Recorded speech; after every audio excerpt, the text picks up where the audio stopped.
Question 1. What point is the author making by using the facts in paragraph 7? What effect do the facts have?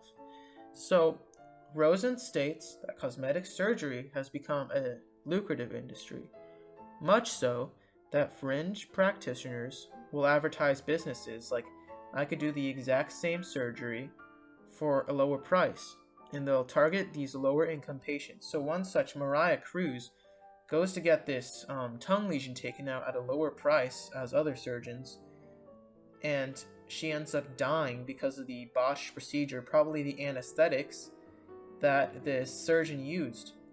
So he buries her in cement, like most normal surgeons do when an operation fails, runs into Costa Rica, like most surgeons do anyways, and he gets caught. So these facts create an image. Like, the effect that they have is that they create an image of a scary and foolish industry where things are going to often go awry. And the point that Rosen is trying to make with this image is that with the democratization of beauty, or the rapid expansion of this industry, there's going to be things that go wrong, because there was already a big price to having your face permanently changed.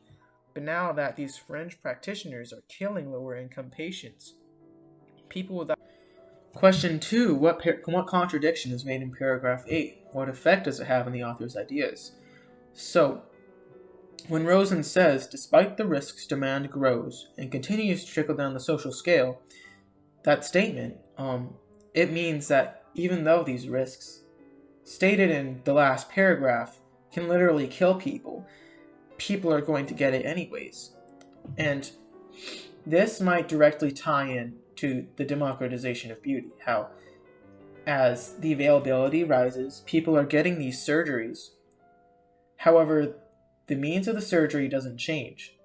Only the facts that people are offering them for lower prices. And those surgeries are just going absolutely bonkers. People are dying. That's bonkers. It's bonkers. Question 3. What is implied by the comparison in paragraph 8? Why would the author make this comparison? So, Nancy Pelosi's face, isn't she the Speaker of the House? Well, she goes and gets her face resculpted in a way that makes her look like the Golden Gate Bridge. Rosen describes it as stretched, lifted, resculpted. So, get a picture of the Golden State Bridge and a picture of Nancy Pelosi, and they look like the exact same thing. So, Rosen is trying to make this comparison to fortify her claim that, the cosmetic surgery has become so beneficial or necessary to politicians because they have to get these surgeries to look perfect. People are no longer tolerating imperfect faces on politicians because that makes them imperfect. Question 4. Do a quick Google search to understand the illusion that is made in paragraph 8. What point is the author trying to make? So, when the Australian newspaper states that the first rumor to dog the campaign of Senator John Kerry was that he had Botox injections in his patrician forehead, it's referring to this type of forehead that was often attributed to the Romans. So Rosen transitions out of that quote and into this illusion about a Roman emperor, Cincinnatus, stating that he would have to go and get a quick mini-lift before returning to rule Rome. That's a quote. The author's implying that he might face scrutiny for not having a justice's perfect patrician forehead, and the point that Rosen is trying to make with this comparison, this illusion, is that people are no longer accepting imperfection. Even the perfect Roman emperor is no longer perfect if he doesn't have the Botox injections in his patrician forehead. It simply won't do it. Imagine what happens to Caesar. You want to end up like that? No, I don't think so. So get Botox injections on your forehead. Question 6. Even though the author's opinion is not directly stated, what can the reader infer it is? How can the reader make such an inference? So, I believe that Rosen thinks of cosmetic surgery as foolish, pretty much. Because the amount of parenthetical phrases that Rosen uses is almost ridiculous. So, In the first paragraph, for example, pretty much every single item on the list that Rosen puts out has a parenthetical idea after it. How it almost creates an image of how everything about cosmetic surgery has some sort of catch about it that most people should steer away from.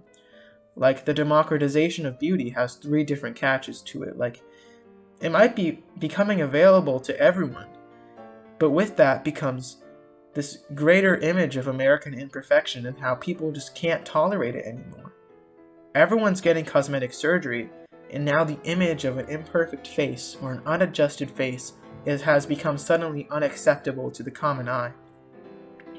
Not only this, there's another catch.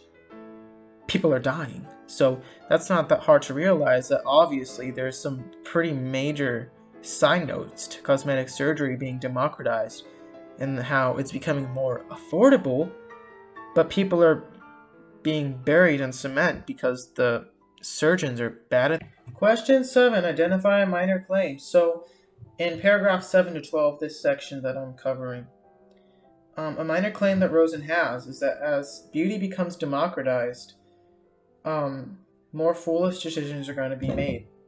People are going to take advantage of the industry as it increases, as well as there's going to be social stigmas that form around it, making the growth of this industry of cosmetics quite foolish, or unnecessary, at least.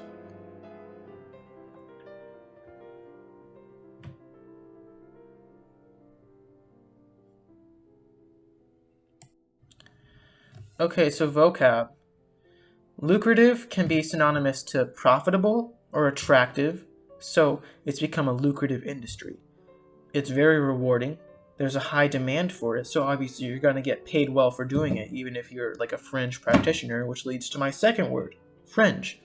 Fringe can mean fraudulent or questionable, like how many of the surgeons didn't have the proper credentials they needed, so they were fringe practitioners. So they were fraudulent, they didn't know what they were doing, which is why Mariah Cruz gets killed and buried in cement. The next one is calibrated. Paragraph 10. Calibrated means like adjusted or tuned to, pretty much. And then pangs is like spurts or whispers. Like, this woman had pangs of doubt about whether she should have gotten cosmetic surgery or not, and that's because there's peer pressure to it. The pangs, it's the pangs of imperfection.